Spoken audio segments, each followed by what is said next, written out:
Bismillahirrahmanirrahim. Assalamu alaikum. Hopefully you are good. Today we are going to learn how to get average in MS Excel.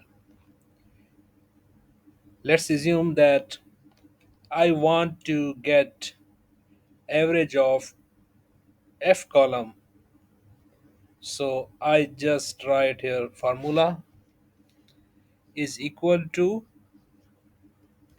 average bracket and just drag the values and paste it.